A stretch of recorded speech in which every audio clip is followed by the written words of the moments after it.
feel like everybody's right and everybody's wrong. 100%. Why is this important? Why are we even going here? He's helped a lot of guys. He's also not had success with a lot of guys. Come in with a purpose, and they're very intentional with what they do and how they do it. From the majors to the sandlot, baseball and softball share space in one place. Welcome to the farm system. Fellas, and the ladies, welcome back to another episode of The Farm. We got a special episode today. Got a special guest, my man in the building, a special person that also, too, even in short, we built a relationship really quickly. Now it's just the spiritual connection's been great, Dan? Yep. So yeah, we just been firing all cylinders. I pulled so much from you already. I love how we go back and forth in conversation. We literally have started so many convos before we even turn the mics on. Yep. And we're like, man, we got to get these things on the podcast. So again, without further ado, my man Dan McCarty, we are here. My guy, if you could, why don't you first just intro to our audience? I want them to get a background of just coaching, right? Sure. Just your heart, where you've been, the things that you've done, and also I'm interested too as well. Just kind of like some of those stops, and then we'll kind of jump from there and kind of get into some of the weeds. Sounds great, man. I'm all for it. So cool. Kind of break it down. I'm a Dan McCarty. I'm 21 years old. You're probably like, wow, young guy. We're being around the block a little bit. I've had the great opportunity to coach at Wilmington College for 3 years. It's a Division III school in Ohio. I was a recruiting coordinator, hitting and catching coach. Helped turn that program around. Before I got there, they hadn't had a winning season in about 17 years. And if anybody really knows me, I'm a bulldog mentality. Mm-hmm. And when it comes to competition, I don't let off the brakes. And so I got and put in that role of being a recruiting coordinator.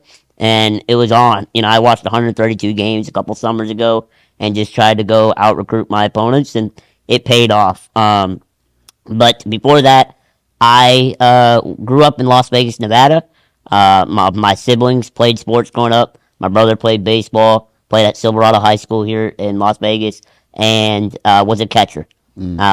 What I loved about watching my brother play is he saw early on that, I wasn't able to play. And so he wouldn't tell you this directly. He told me later on down the road and as we gotten older. But he would just talk about how I inspired him to play harder, to really, put back what maybe his body was achy that day or things were going on outside of it. But he knew how much I loved baseball and the game, and that just inspired him more to play hard. But the bottom line is he doesn't realize how much of that impacted me, because when I would go coach other guys later on down the road, I saw the capabilities of playing 110% all the time and saw what it looked like to control your effort and attitude and be the best version of yourself. So I didn't hold anybody less than what my brother showed. When I mean my brother, dude, like this dude played with like black eyes one time. Like he was a catcher and popped off his mask after a kid did a bunt and the ball hit him right in the eye and caught the rest of the game. Just different things like that, slid in the walls, broke bones, and it just, but I cherish those moments because it inspired me to really have expectations for the people that I coach. So fast forward or go back even further. Growing up, I love sports and I love people. And if you get to know me, I'm really competitive. And coaching was a way I could help people and compete, right? Yeah. And obviously I couldn't compete physically, but that never really discouraged me. I know my parents, they never really made it a bad thing that I was disabled. They never made it a victim mentality. They just said, figure out the blessings God gave you and use those. Like, instead of being like, you just can't be a part of baseball at all because you can't do it physically, what ways can you be a part of it? Yeah, and so good. I grew up, my dad coached club ball. Instantly, I got into it. I wanted to start coaching. I wanted to help him out. This was kind of the moment this is what I tell people, that I really figured out I knew what I was talking about. I was 14, and people had told me that, like, oh, a little bit here and there. But I had a family friend who I ended up coaching under at Wilmington College. He was retired at the time. He was a long-time University of Dayton head coach. He was there for 18 seasons, I believe. One of the most winningest coaches there. Great guy. He was taking a couple years off and worked for a nonprofit. Well, they had a nonprofit golf tournament here in Las Vegas, and I was living here at the time. And so he came out, and I said, hey, my brother's got a game. And he said, I told him, hey, my brother's got a game. Would you like to come? And he's like, sure. And we were family friends at this point. And I'll never forget. We're sitting there. We're talking the game, and it's like I'm reading his mind, he's reading my mind. We're saying the same things back and forth. And this guy's like 50 years old, has been in the game for 30 years, been a Division I head coach for 15 plus years. And he looks at me in the sixth inning, and I'm not going to say the whole word, but he goes, holy crap, Danny, you really know baseball. And that moment was a moment for me where I wasn't seeking world validation, but I also, it was to reaffirm, it was a reaffirming moment that like maybe there's a place for me in baseball. Yeah. And so that lit a fire under me at that point to really pursue that. And he was an amazing mentor, and he ended up, when I graduated high school, he said, hey, come coach with me. I got back into coaching. So that's how I ended up at Wilmington College. And he said, hey, I don't know what your capabilities are. I'm going to start you out as an outfield coach and just start doing stats. I don't know. I know from that conversation at the games, I know we talked numerous times, but this is college baseball. I got to feed my family. So it's like, I got to be careful how much responsibility. That didn't last long. All right. Within about 6 months, I was helping with hitters. I was helping base running. I was already taking over recruiting because, I'm talking with people. I'm not afraid to talk to anybody. Yeah. So I was just going out there. So it was an amazing opportunity. I loved it because he wasn't micromanaging. I had to really figure out things on my own. But he also taught me things, but you really had to learn when you failed, right? Yeah. It wasn't like he overprotected me. Like sometimes, your parents will be like, don't do that because like you're going to get hurt or you're going to get whatever. It was like, there's going to be bruises, but those bruises are going to make you stronger. And so anyways, coached at Wilmington College. After this last year, I had a great opportunity to coach in the Coastal Plains League this past summer. It's a pretty good summer league.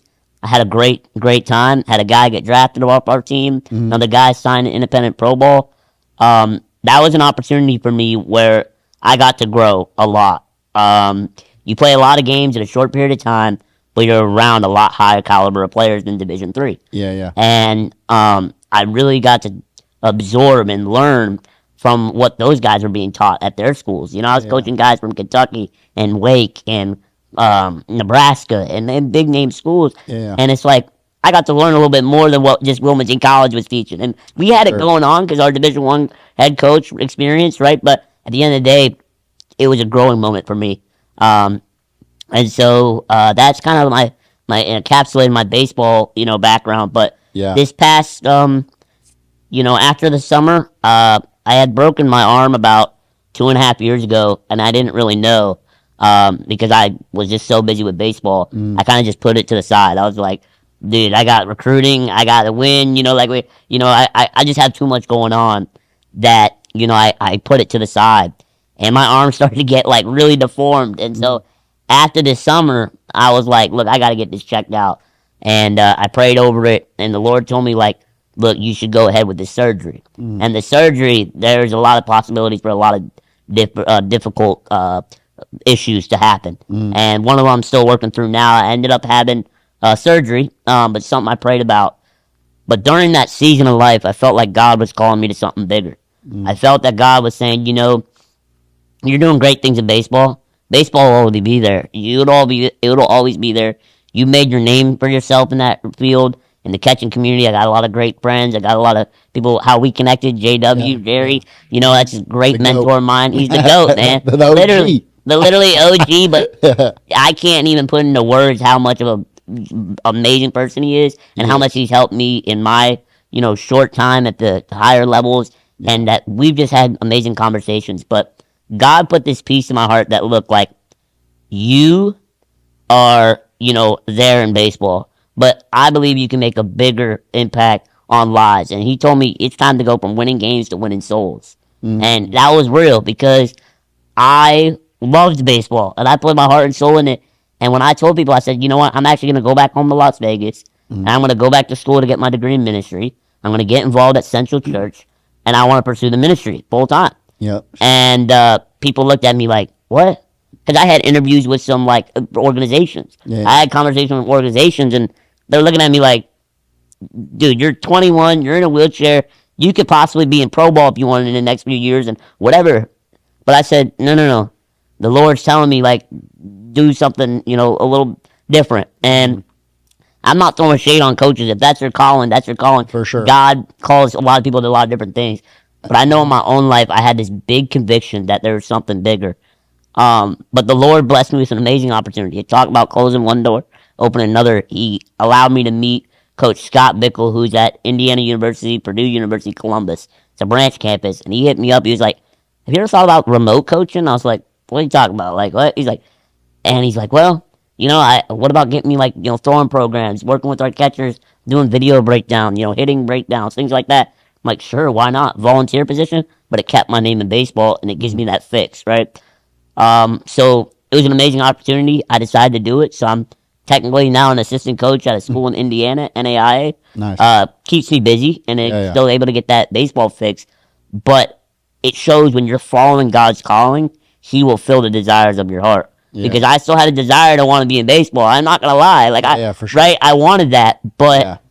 I knew that the Lord was gonna make a way and Yeah. for me to blend those. And so that's kind of where I'm at, Yeah. and it's a lot thrown at you there, but Yeah. I wanted people to really understand why I'm where I'm at and kind of how I've gotten there, and just kind of the season where I'm in, where I don't know exactly where God wants me in ministry yet. Yeah. I'm a part of 2 ministry teams at the church. I do 24-hour church, which is the online ministry, the hotline situation. I'm also on the prayer team, so I pray over people every weekend.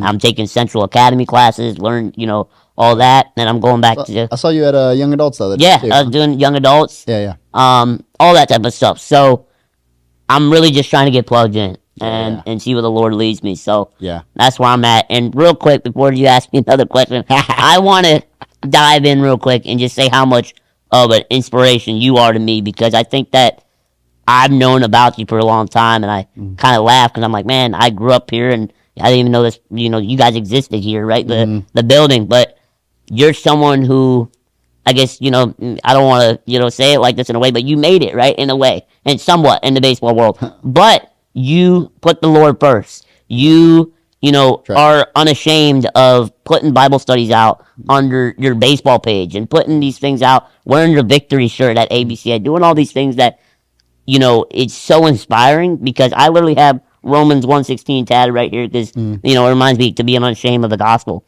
Yeah. And I think you're a great example of that, regardless of the worldly things you have going on and the baseball and things. And so I just wanted to say to everybody listening, what you see is what you get, and these podcasts are real. When it's off this screen, and he didn't pay me to say this, by the way, right? But like, I'll make sure to get that check to you, Dan. literally. But like, when we went up at ABCA, he found me out of nowhere, and was like, wanted to know where my booth was at so we could come say hi. Like, it's what you see, what you get. And like you said, we have not known each other for that long, but it's that instant spiritual connection. For sure. And when God puts people like that in your life, Yeah. You can't explain it. Yeah. Like, I've had this happen with one other person. Yeah. That, like, recently we've known for a little bit of time, but like, when that person's gonna be in your life for a while. Yeah. When God's placed that person in your life, and like, that's how I feel about you, and that's how I love about what you guys got going on here specifically. And these podcasts are amazing. So I just really appreciate you having me on, and I love what you're doing, and keep it up. And I know sometimes when you're a leader and you're a business owner and you're all these things, you get caught up in the grind, because I'm working on some things too, and it's like, you don't always hear like, hey, thanks, man, from the guys you're working with, or hey, like, I really appreciate you staying up to 11 and looking at another cue for me to learn how to hit, or whatever that case may be, right? Like, you often sometimes get overlooked, and so I think just remind yourself that what you're doing means something, and so that's kind of what I want to say before I got into it, man. I appreciate it. You almost made me tear up. No, I mean, I think the same thing too as well. It's like, we were talking, off mic along with it, is like, again, obviously, I think very easily for people that spend any time with you is the inspiration that they can pull from you. And we started talking about some of those things as well. And I think one of the ways that we also overlapped as well is one thing that I always think about with God and also a church period, is there's so many people that I connected with at the church, or there's so many people that I connect with in these circles that if I was just in my everyday life, we probably would never really talk. Oh, absolutely. Right? It's a bridge. Yeah. Right? It's a way for us to connect, right? And like one of the biggest things, and also too, like how much depth in my relationship that I have with God, it creates such an opening for me to have a connection with someone that has a totally different life, a totally different occupation, was raised a totally different way, all these other things. But we have some major similarities because this is a major part of my life, you know? And I think the big thing, you know, I think while I was thinking about this is like when me and you were talking about it, is like, even though our stories are very different and we've had to go through different sufferings and different setbacks and all these other things, right? Because God being our center, there's also so many areas when you're talking about something that like I connect so much with, right? And then again, the same thing likewise, you know, like back the other way where like you've been like, oh man, like it's been like that in my life and this and this. And then like there's been a lot of that overlap where it's like how we've leaned on God, and then also with that as well, there's so many ways of like I was literally watching a video that you put out. I don't know when you put it out, but it was like one of your last videos that you just posted where you were just talking about, again, obviously like attitude, right? Things that we can control. And you were specifically, you were talking about like, again, like, okay, like these setbacks are happening, about how we're responding, right? Like, you know, and again, and with that, and I think the same thing too, as well. It's like, again, when you can connect with that, the same thing is if this is the first time you're also hearing, you don't know much about like my story with it, is as well. Like I grew up in, you know, North Las Vegas, like right down the street from Cheyenne, if you know anything about here in Vegas, right? Not the greatest area. Again, especially back in the day at that time, there was a lot of gang activity. My brother was a gang member for, you know, again, got shot multiple times. Like, again, I grew up very poor. Now, again, along with that, there's people that were much more poor than I was, had much worse backgrounds than I came up with. But again, there's some struggles and some difficulties and some things that, you know, and also too, just, some generational traumas and things that I had to heal from. And even like I talk about this all the time, is you see me so like, you know, out in the open and like social media and all these things, but like, you know, my dad struggled from extreme social anxiety, and I'm the testament, I feel like the opposite of what God can do is like, I am very out in the open. I am very, you know, out and transparent with, you know, those, you know, my life, what's going on, where we're at. And yeah, just have just a very different way. And I think like what God can do. And then again, yes, like I think people, I don't want to undermine what God, and I'm going to pull this back to you too as well, of like what he's done in my soul for you to see what you get. You get what I'm saying? Because this isn't just like, oh, I just worked really hard and I just did all these things and I've earned it. Right. Like, no, like, you know, again, my relationship with God, like before God, like, yes, I've had success and I've had these things. And Pastor Judd was talking about this last weekend, right? Where at Central, where he was talking about like, look, like you can have all this worldly success, or you can have all this money, you can have all these other things. We all know people that have all this money or all this success or all this status or all this stuff, and soul, like they're missing. Yeah. They're still missing things. Got that hole. They still got that hole that is, you know, again, like they're still suicides with people that are ultra successful, that are, you know, celebrities, that have all the money in the world, that have all these other things, right? And again, like there's still something missing, that fulfillment isn't there. And I think the same thing is like in my own testimony, is I searched after the things in the world, I chased them down, and even too, I get reminded of that all the time when I'm looking for that external validation, or I'm looking for these other things. And I just wanted to take a second there too as well, is to throw like back to God of like what he's had to do for me to be able to sit here in front of you too. Absolutely. And that for me to be those things is like, God has done so much in my life to like change who I was and like the personality I have and what, you know, the world would just market it. It's like, that's God's freedom, like in my heart. Like that's God's joy in my heart. That's God's peace in my heart. That's God's love in my heart. Right. Like I couldn't do the things that I did. And I also wouldn't have the, like, and the big one for me, like God's safety, security, and like he's like, again, he's my guardian, you know what I'm saying? Like, and so like the strength that I have where I can lean on that, is that the only way that we can, you know, do what we do. And so I think there's so much like with that when our stories, like they've overlapped so much. For sure.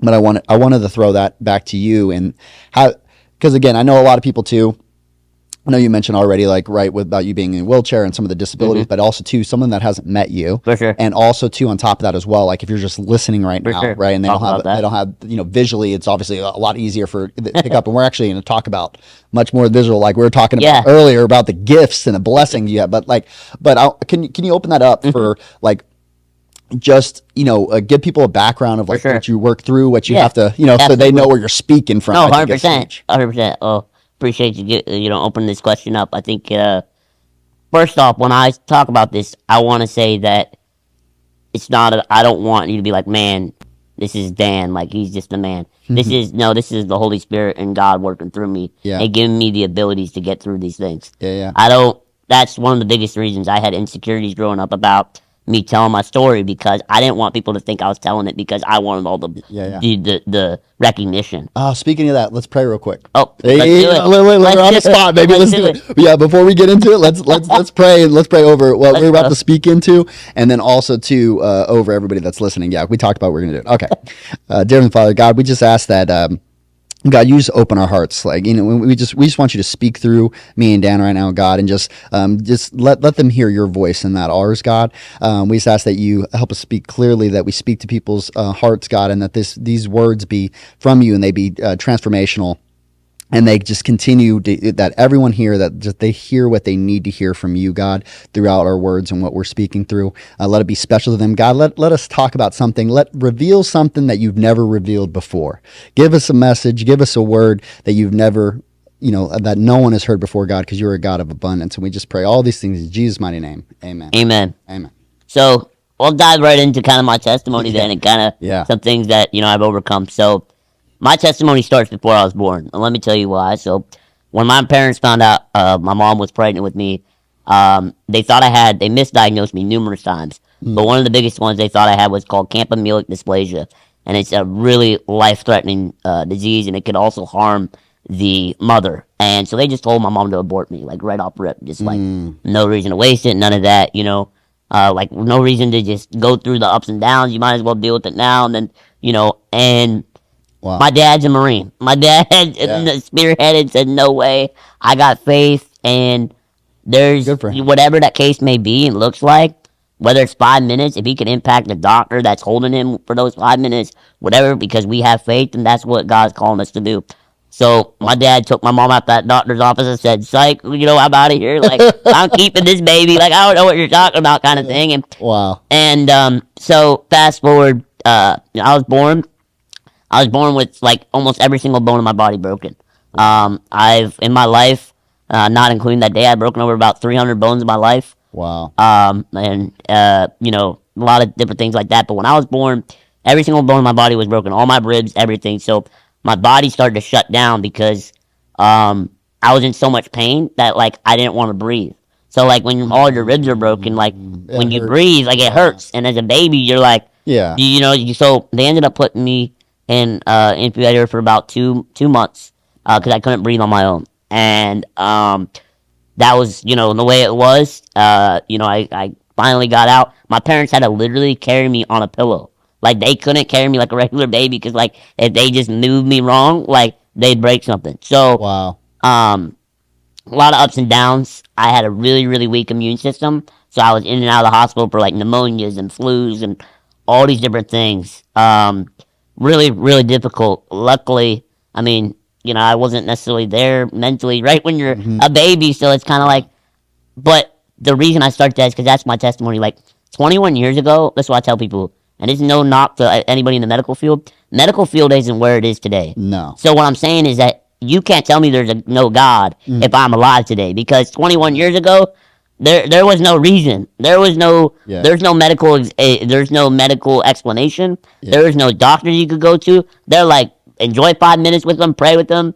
And I know my dad would always tell me growing up, like, I guess, you know, he tells me this now, but he was always whispering in my ear, like, fight, fight, fight. Like, never give up. I got never give up tatted right here. Like, because it's something I live by. And it's a thing where it was just instilled in me, like, to just not quit. And so basically, I made it past, you know, the 1-2 years. It had oxygen, had, you know, all these things, you know, had to go regular checkups, all this. I had a leg surgery when I was 2 years old. My bones were so fragile I couldn't sit up on my own. Every time I would sit up, my femurs would break. So what they had to do is they had to put titanium telescopic rods in my femurs to give me, the strength to sit up. That was a really difficult time for me. I was in some of the most pain in my life. And I do remember a little glimpse of that because I remember I was in so much pain and my dad had to go. He was there for the surgery. He checked up on me after, but had a really important work meeting, so he had to go. Well, I told the people, my parents tell me this, but they tell me, I told the doctors I'm not going to breathe until my dad comes back. Oh. I was in so much pain and I wanted comfort from my dad that I wasn't gonna go. So my oxygen was going down. They had to call the flight and like cancel that flight out of where we were in Boston at the time, and he had to come back. Like he was like, a couple hours later, and finally my oxygen went up. All these other things. And this story. So fast forward, man. I used to break all the time. I've lived in a lot of different places. I was born in Rhode Island. I lived in Massachusetts a little bit. I lived in Danville, Kentucky a little bit. I've lived here. I lived in Ohio. And when I was 5, I moved to Danville, Kentucky. And Danville, Kentucky was a great place. But the reason I mentioned that is it was my first real encounter of God. And let me explain why. So I went to a church, and it was a real big, I want to say it was like a Pentecostal church or a Baptist church. Very much like hands-on prayer. I'd have these women around me, bro. I'm like 5 years old, and they're like all up around me like a football huddle, putting their hands over me, going into it. And they're like, dude, literally. And I'm kind of like rattled. I'm 5 years old, bro. I'm like, You're like what's going on? But when I was I remember sitting back and going if they're so devoted to this, I want to figure out what is their devotion to.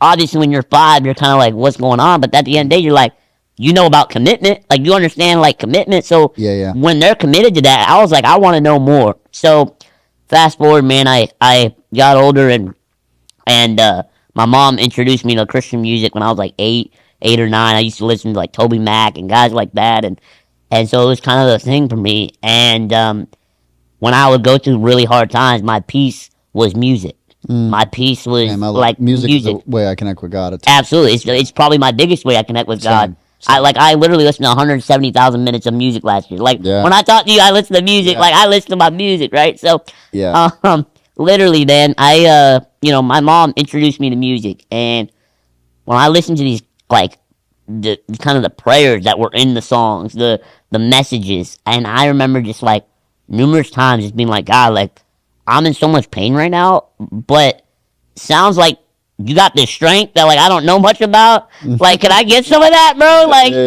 Because I was so I'm a kid. And so fast forward, man, I keep going down the road.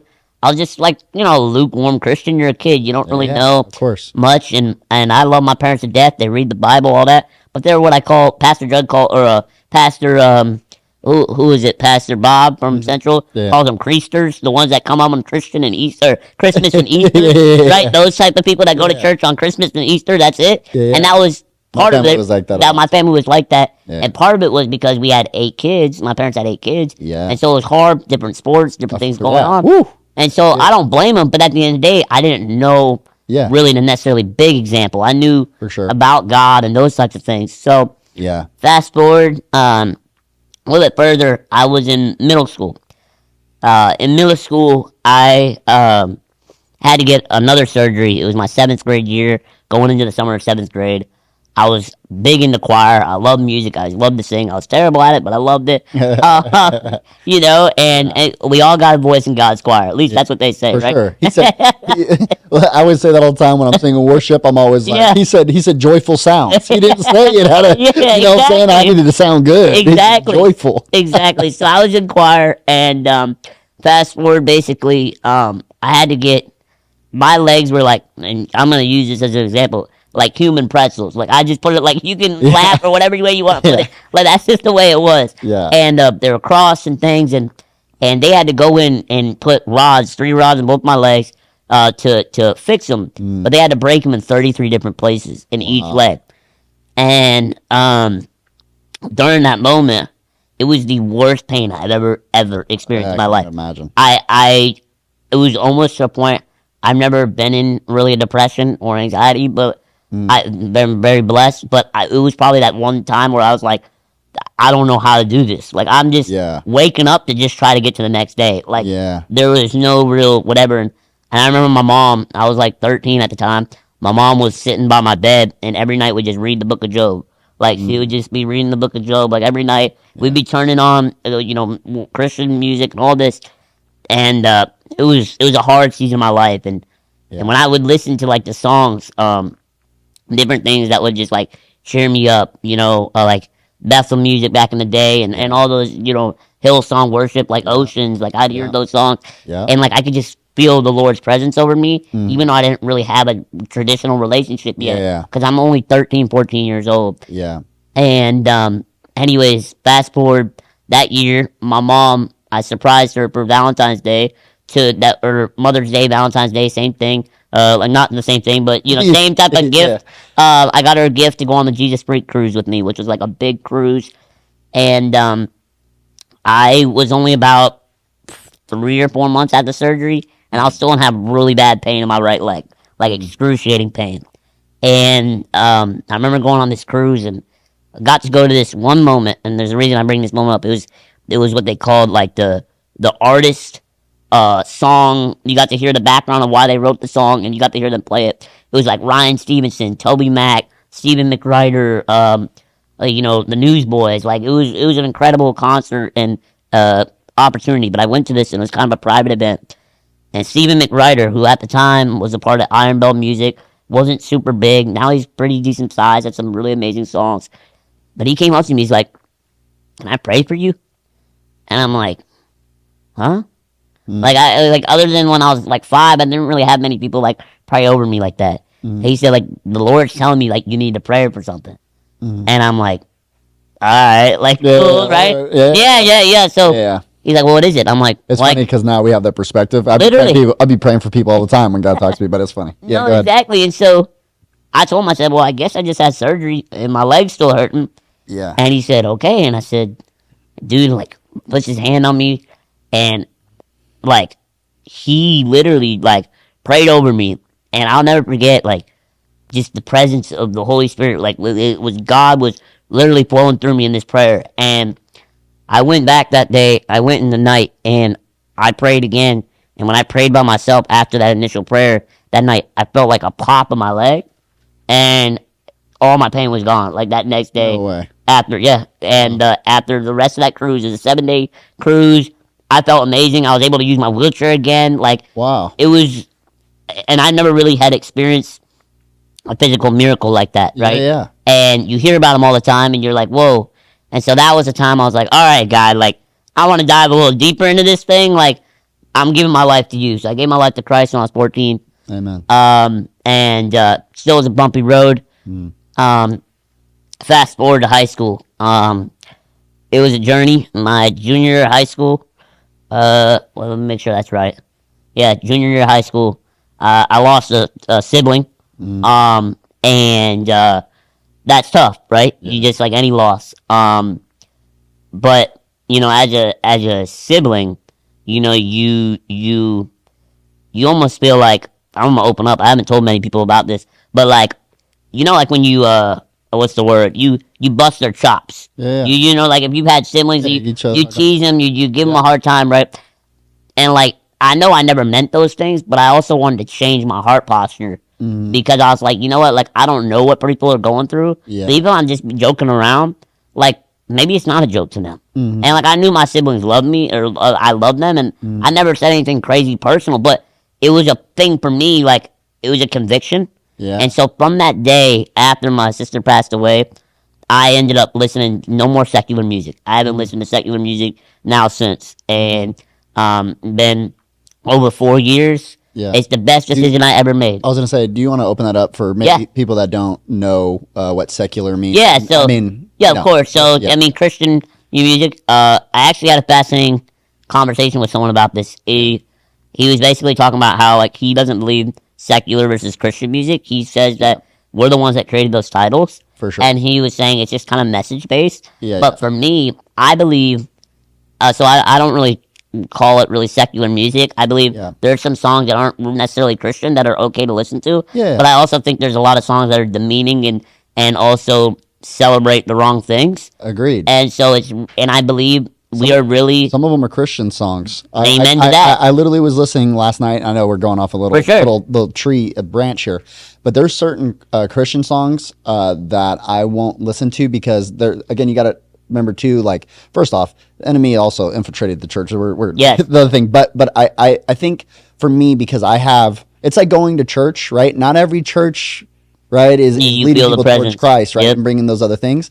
And I think for me specifically, like, because I know and I have such a deep relationship, and we talked about this yesterday on the Bible study, because I know God and I know His character and I know his relationship. And sure. again, it's not necessarily like, I'm not going to going on some like big tangent about why these people shouldn't be making this type of music. It's just for me and my relationship with God. Amen. I know like how it makes me feel, and like Yes. if it's hardening my heart towards others, then it's not then right. or God in Yes. any way, right? Then and I feel that, and again, that's not to say like, again, I was much more stubborn than you. It took me quite a bit longer to give my life to Christ. Right? Okay.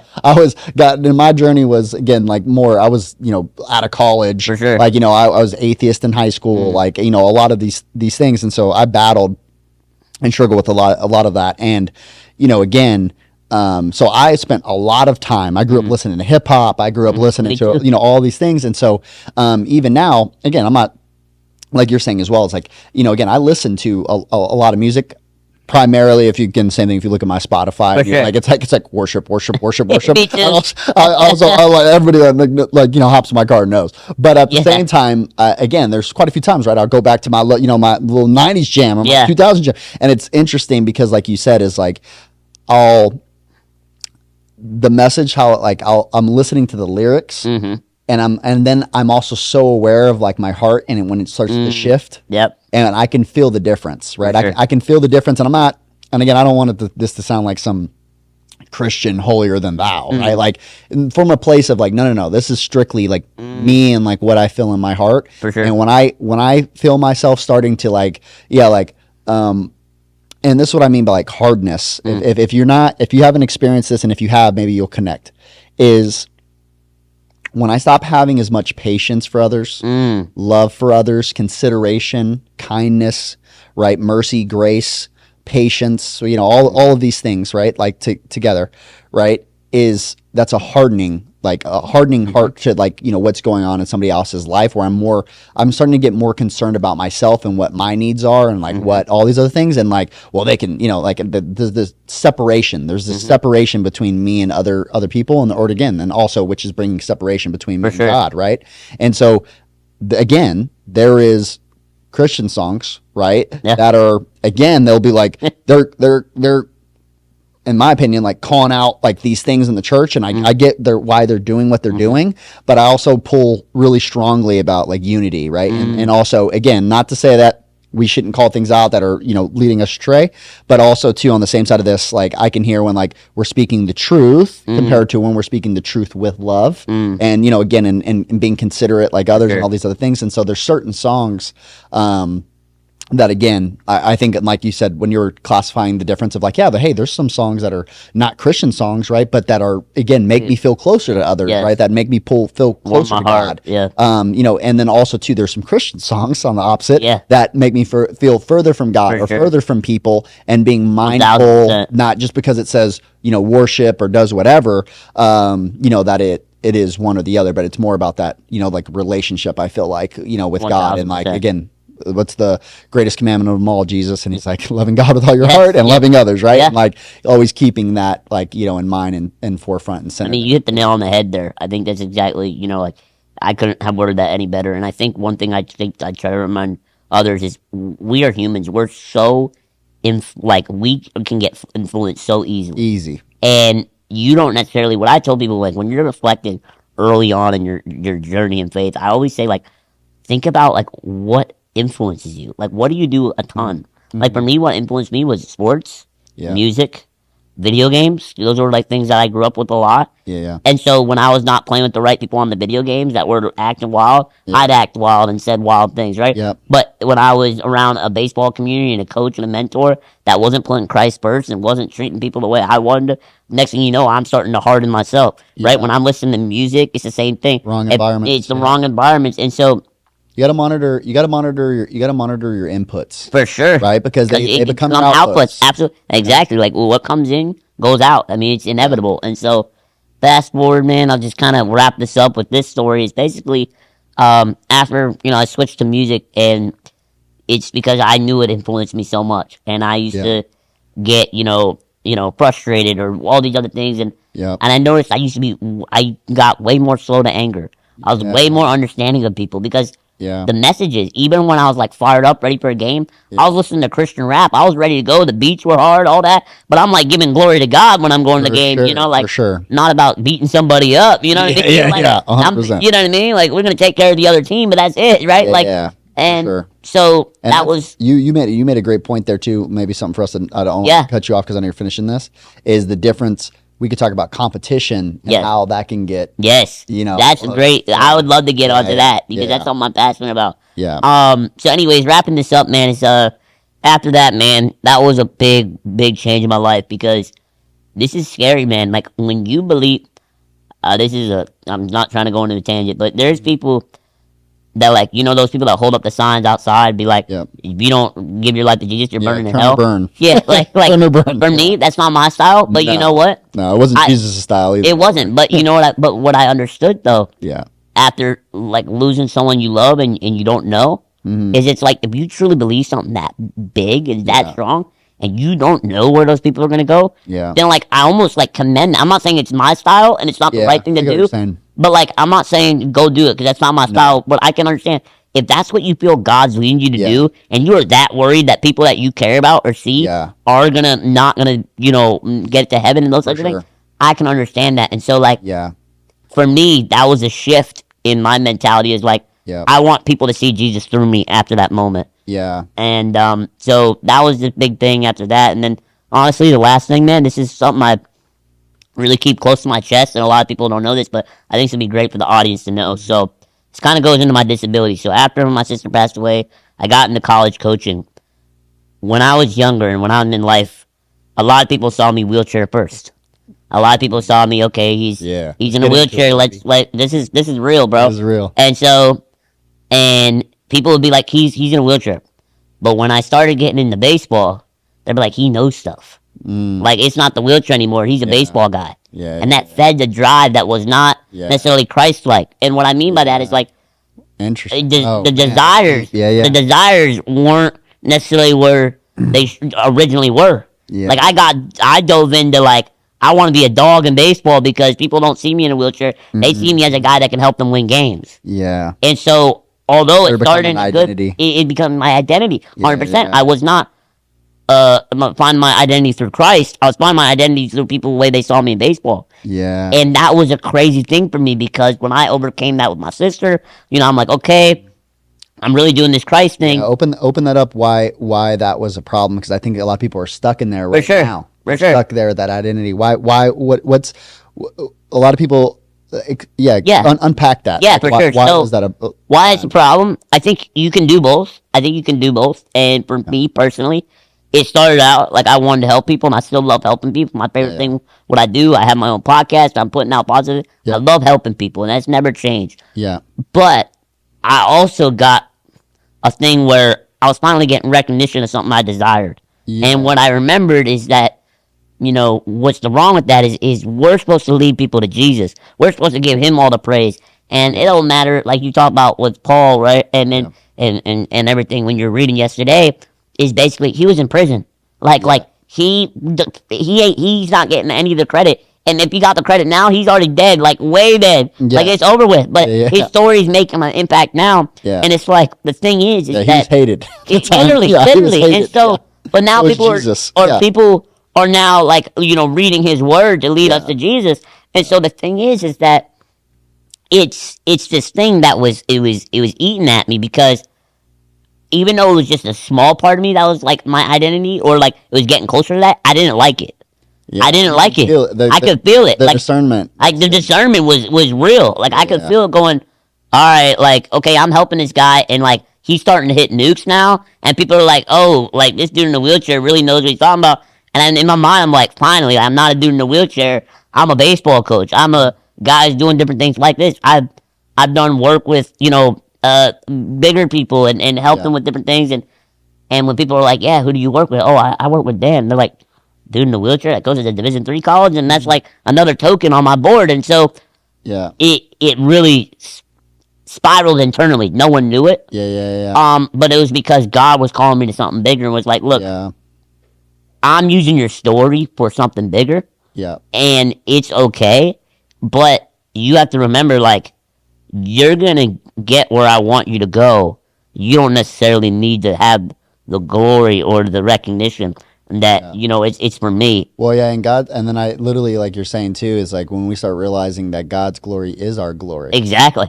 Remember when Pastor Judd was talking about like when we start to realize our things are materialistic things or God's things, like we start to worry way less. Like it's the same thing. Like that's what I'm working through now. Yeah. That's something that I'm growing into. Is like, Yeah. And it wasn't. And to all the listeners, I'm not saying I went to practice every day being like, let me show everybody the knowledge. No, it was a small thing for me, but I didn't like it at all because I wanted to be 100% committed to God. No, and I connect with it so much too, along with it. And one of the things, one of the ways I've said it or I've heard it too is there was only one that was made to accept worship or can handle worship, and that's God. Amen. And because he has the character to know what to do with it and not let it build into pride. Yeah. Because those things build up in the pride. And again, along with it, it's like, again, from a world's perspective, pride is like such a good thing. Oh man, have some pride. And then we talk about, in the Bible, when it talks about pride, it talks about it like ego, right? Now, and I was listening this morning when people talk about ego, they always say like ego and they always refer ego as a bad thing, but we all have an ego. Yeah. Right? We all have an ego. But when we use it today, when we say ego, the Bible is saying pride, right? And it's calling those things out, right? That we build up this pride, right? We're too proud, right? Yeah. We're too proud of, again, like, oh, I've sent all these guys to the majors and I've done this and I've had all this success and I've, and again, for me, this was a lot thing and I'm still dying to my pride constantly, right? Because Me too. I always bring this up that because of where I came from and what I had to overcome to get where I was going is even like I just told you that I did yesterday within my Bible studies. I'd be very mindful of those little moments when God has done something and I try to take credit for it, right? He has chosen to partner with me. He don't need me. God with a breath, you know what I'm saying? With a breath started everything, right? With a snap of a finger within a moment. He's the creator, the alpha, the omega, the beginning and the end, right? Like he doesn't need me for anything. He never did, never will. He just loves me, right? He wants things for me. He doesn't want anything from me. Now, when he goes to do something, he is offering me a partnership in what he is doing. Right? That's a banger. And in his glory, he's willing to share that with me. Right? Yeah. But then me, the pride, the ego, and all those things, we do something together in the partnership. Imagine me and you have a partnership. Yeah. It happens, and then I'm the one taking all the credit when he did 90% of the work, No, exactly. right? Or 99% of the work, sure. right? And then even created me, gave me the gifts, did all the things, and then now he's partnering with his creation 100%. to create more, No, right? you hit the God nail of on the head, abundance, man. right? And so I think that is one thing of remembering is like as what a thing that happened to me, right? And what you're speaking to is I started stacking all these W's underneath my belt, right? And then also too, especially now, I had especially too as following and support and all these other people. It's a lot easier for me to have people like worshiping. Oh man, you're so smart. Oh man, you've done all these things. Oh man, you've done all these other stuff. And right, and how quickly I can redirect that to God because like I don't want the credit because I know what it does to my heart, right? Because that's also too, you can start running off of that, right? You can start running, that becomes a new fuel source, but it has a nasty byproduct. That's right? a fact. Right? And then that's where I think like with God, it's like, I want to give it to God and then God will fill me back up. For sure. He'll fill me up with the right fuel, with the right things and making sure that my heart is centered in the right place and I'm doing it for the right reasons with the right intentions. One will say this too as well. I think everybody always likes to paint this image that like, oh, I always have good intentions and everything's always good and all these things. Like, listen, I have no problem telling you, like, there was many times I've caught myself with bad intentions. For sure. Many times where I realized that I was misaligned. Mm-hmm. Many times where I'm chasing after the wrong things over and over. It's still Even to if this it's day. a small percentage of it. Oh. And that's the thing, is even Uh-huh. if you're misaligned by that small, Yes. he's going to get convicted by God. God's going to 100%. convict you. And even if, Yes. 99% of your heart's in the right place, but you have this internal, like, 1%, and that's where it was for me. And so, like, even that, like, 1, 2, 5%, I was like, bro, no. I don't want that. Like, that's No. not it. I want 100% of you, Yeah. 0 of me, right? Literally. But again, though, the only way that you can get there, though, is awareness, right? And as you build deeper relationship with God, right, too, as well, it's like you got to die to the spot of, we start to think that, like, our perspective or what we want or how we think about it is greater than God, which Absolutely. is hard to even say out loud, right? No, there. for sure. Of just the pride that we build up, right? That Yep. like, God, I have better timing than you. Mm. God, I know better than you. I know what I need better than you know what I need. When in reality, it's like, it's so silly because you got to think, like, one of the examples like I think about all the time is think about like a really young kid, right? They think they know what they need. They think right, they know the timing. For They sure. think they know when they should cross the street. Yeah. They think they got it all. Yeah. Right. And now that's not even comparable to our consciousness compared to Christ consciousness, right? For sure. And God consciousness of understanding that is like the overlook, right? The creator. I mean, like, we are just something he created. Not we're sure. the smallest glimpse. And again, we're special. Right. Yeah. And we're and he's a divine appointment and like what he's done. And it's not a mistake. But at the same time, for us to remember, like, that was the main sin and the original, like, sin of Satan there, right? Is thinking he was level with God. Right. And that he knew better. Right. And his pride. For right. sure. And his me and God, like, we are level. Like, I know better. And also too, like, you shouldn't be doing it this way. You should be sure. doing it that way. And that was his fall. Like, he fall like lightning. God sent him down like that. Yeah, you he's know? like, see you. Yeah, and so I think I just bring that up because for me, my achievements were what held me back from God. The thing that God was partnering with me with I was the same way. became the thing that was separating me. Yeah. We talked about this with Michael Todd. Michael Todd, the pastor out in Oklahoma, and he says he calls it getting bamboozled by the blessing, right? And so That's a banger. you get bamboozled by the blessing, right? And God blesses you with something, and then that thing is the thing that becomes the separation from you and Him.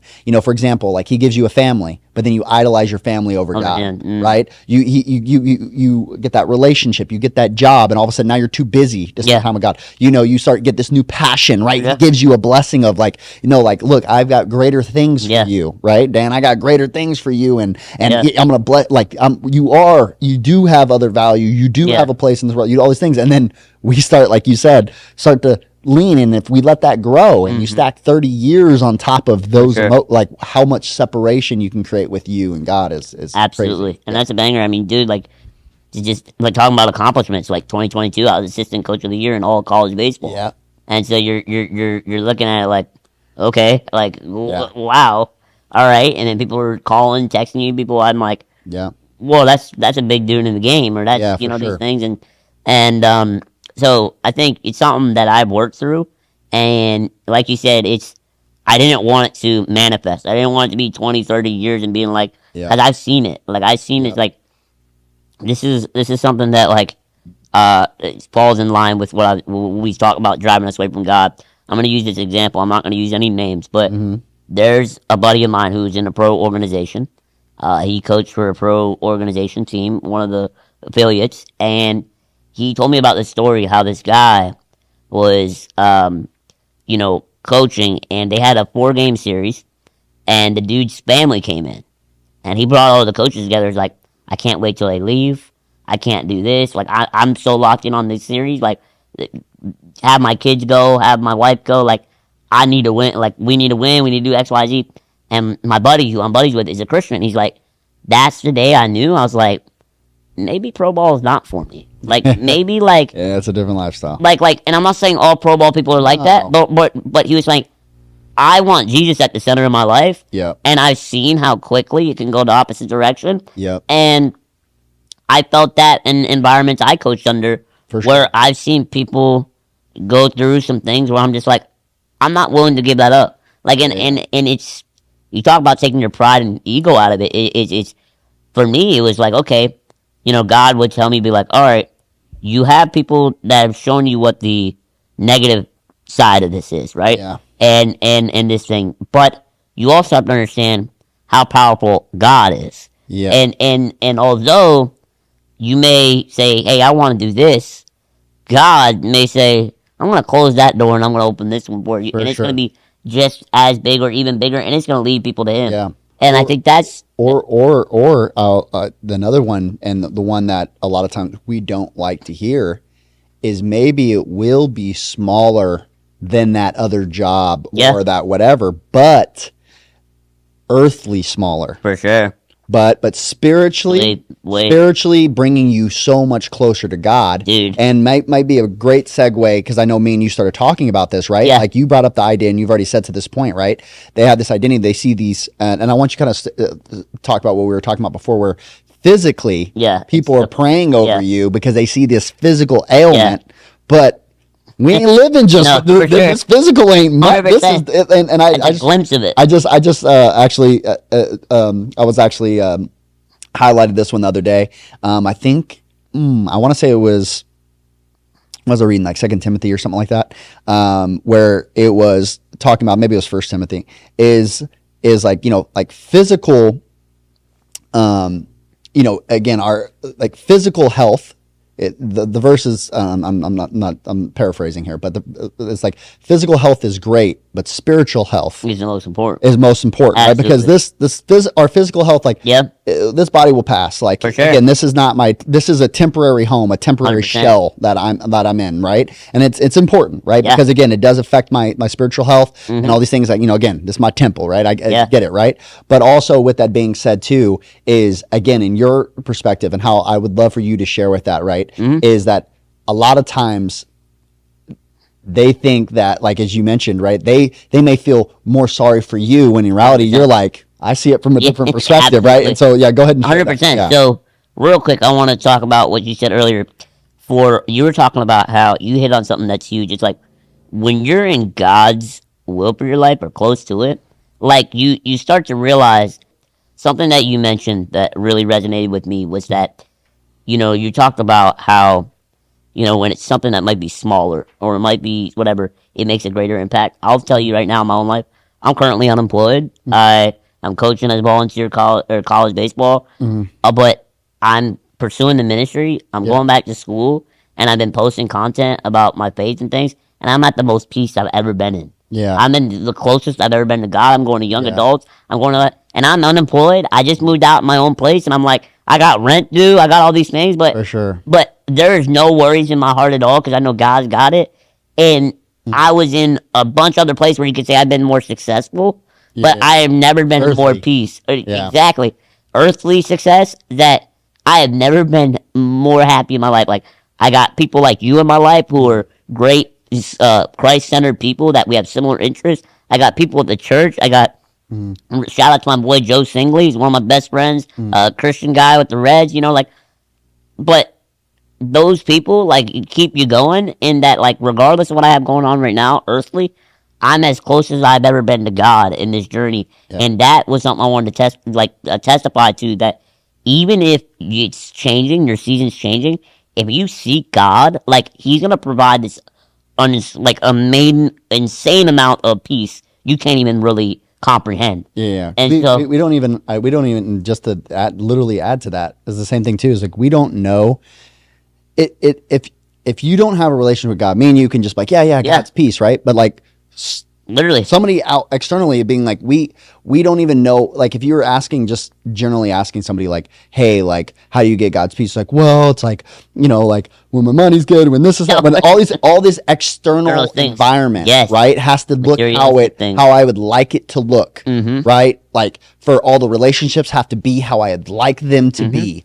All this, it's external, right? Where God's peace is an internal, right? Like again, like God's spirit inside of me is like that peace that I have is it doesn't make any sense for sure for anybody that is outside their faith. They'd be like, how are you so like the building is on fire literally right now? Like, why are you? And one of the things I think about with this, before we go back into that is, for example, and again, this is outside of, I think this is important, is like, have you ever seen those like monks that there's like that one monk that like lit himself on fire and he was like literally burning, and he like has this, and I explained that like from a spiritual standpoint, like that's not something that is not something that like that is a spiritual. The only way that like again someone was explaining it in this other way is being like, if you look at some of the greatest people in history that have overcome these extreme things, it's more rooted right in a much deeper place than the surface level peace that the world talks about the most, right? And so again, just segue kind of into as well that like people are seeing this physical exterior, right? And Jesus called out about these physical exteriors comparatively to like what was going on in your soul and your heart, and what he spoke about from